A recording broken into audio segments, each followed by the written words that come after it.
Posted by u/throw ra_86739.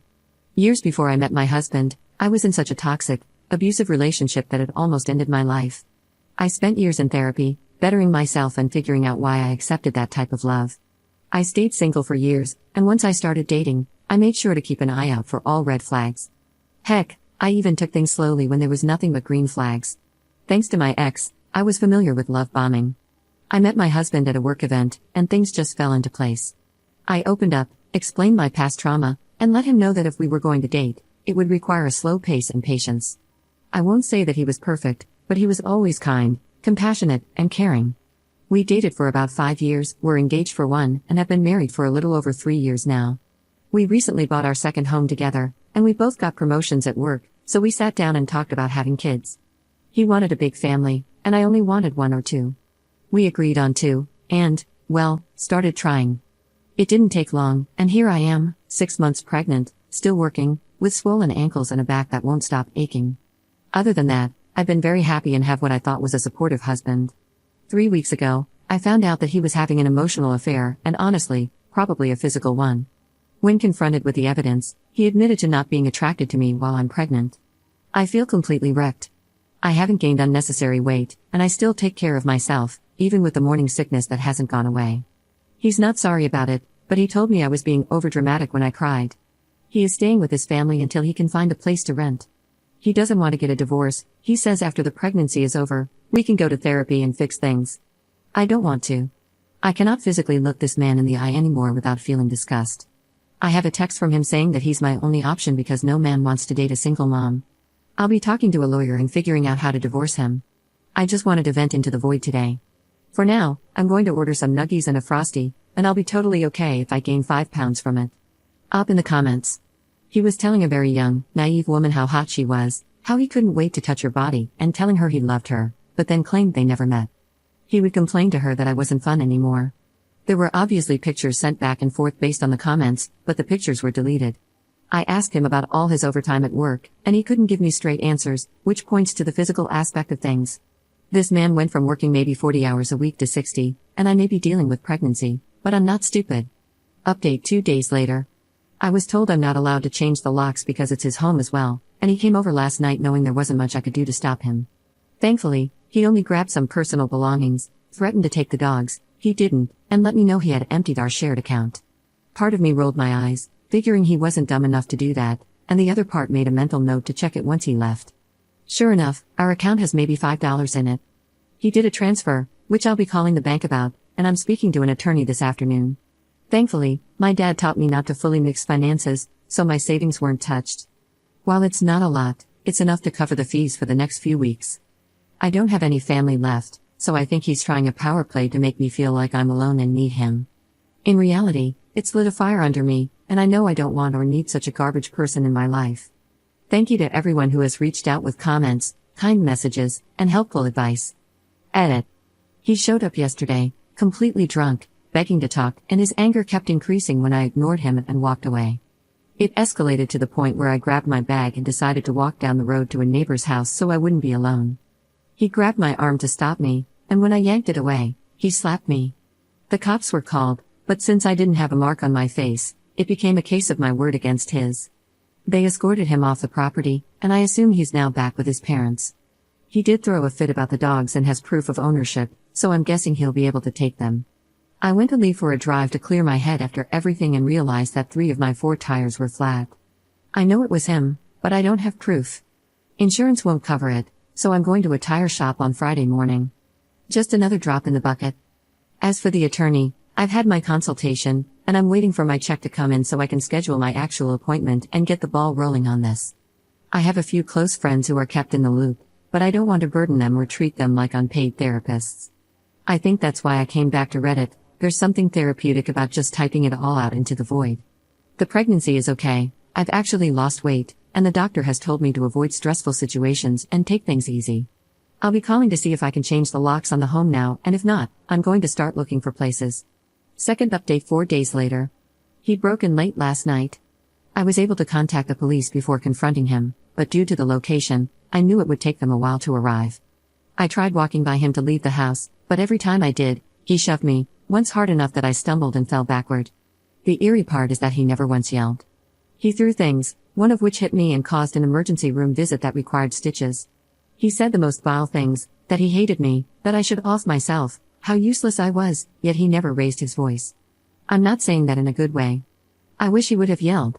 It triggered a fight or flight instinct, and I found out mine was to freeze. I hate that about myself. He was arrested, but his mother already bailed him out. I'm staying at a hotel, thanks to a work advance, and looking into apartments. I won't be setting foot in the home we shared until my best friend is with me, and even then, only with police presence.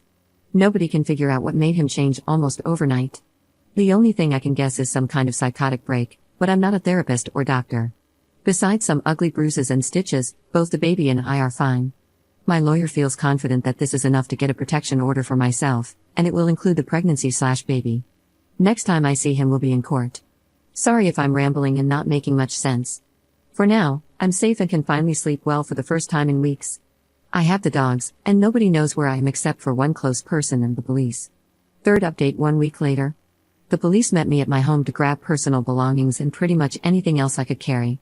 Thanks to the user who recommended calling the non-emergency number, everything went smoothly. He wasn't home, I didn't have to worry about him showing up, and both officers were very kind. What I walked into, however, wasn't pleasant. It looked like he went on a bender. Bleach on clothes, food everywhere, and personal belongings destroyed, especially the nursery. I was able to salvage a lot of the bigger items and packed what I could. They're now in storage until I move into my new place. I took pictures, and as aggravating as it was, I'm hopeful that they'll be useful as more evidence against him to prevent custody. As for him, he has no way of contacting me other than through my attorney or email, and it's been quiet on both ends. His parents haven't reached out, and honestly, I don't even know what I'd say to them if they did, so no loss there. His girlfriend, yes, girlfriend, as I found out, has been trying to contact me through friends to tell me she's pregnant. I'm not sure if it's true, but at the very least, it confirms the affair and just how well he kept things hidden. Anyway, I'll leave it at this. Thank you all for listening and checking up on me. I'm safe, I'm good, and the pregnancy is the only thing kicking me around right now. I'll make sure to post in a few months to let you all know she's here and that we made it. Fourth update 1 week later.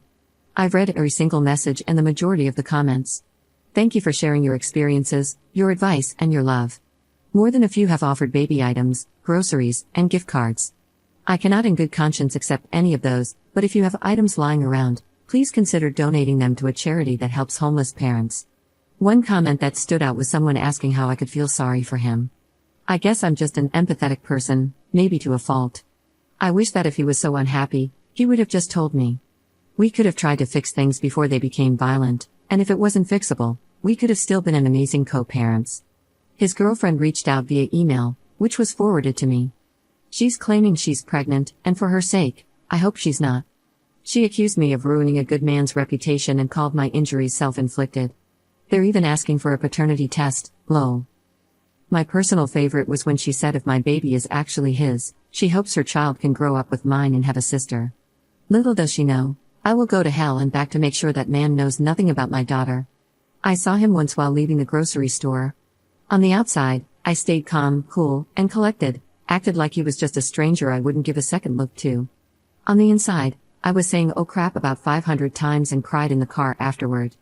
Money situation is fixed now, thanks to a work bonus and promotion, and I bought a new, better living room suite. I'm having a painting party at the end of the month, by the way, you're all invited. Still doing good, still safe, and slowly learning to love my new normal. If you're in a similar situation or an abusive relationship, man or woman, reach out, you're not alone. You don't need to be brave, I'm certainly not. You just need that moment of I can't do this anymore to light the fire. Fifth update 6 months later. Hi, it's been a while since I last posted. Back then, I had swollen ankles, was waddling around, thought every little cramp was a contraction, and felt like my life was falling apart. I want to thank everyone who reached out, even months later, just to check in on a stranger. My daughter is here. For privacy, I'll leave out her date of birth, but she was 6 pounds and 2 ounces, with the most beautiful head of hair I've ever seen. My original posts are still up in case anyone is confused reading this. To say things have been rough would be an understatement. He showed up at the hospital, but thankfully, everyone was aware of the situation, and the hospital staff handled it perfectly. This allowed me to focus on labor and delivery. Unfortunately, the stress of his presence made an already hectic moment even more overwhelming, but things could have been so much worse, and I'm incredibly thankful they weren't. Right now, I'm dealing with about 10 different CPS calls, and they visited my house on 4 occasions. His family and he have filed for an emergency custody hearing, and because I left the state with my daughter, it gave him a bit of leverage. Unfortunately, the protective order doesn't seem to be helping much in that regard. Thankfully, I'm still on maternity leave, so my focus has been entirely on my daughter and gathering all the evidence I need to ensure he doesn't get any custody, other than possibly supervised visits for an hour. My main concern now is that if he doesn't get custody, his parents might try to go the grandparent rights route. I wish I could say I'm kicking motherhood's rear and taking names, but most of the time I feel like a burnt-out blob. I'm in therapy, and the doctors are keeping an eye on postpartum depression, though my doctor thinks the main cause is the giant hemorrhoid, X, instead. No updates on his girlfriend, but I've kept the dogs, and I think they love the little one just as much as I do. I'm both excited and anxious to see where the next chapter of life takes me.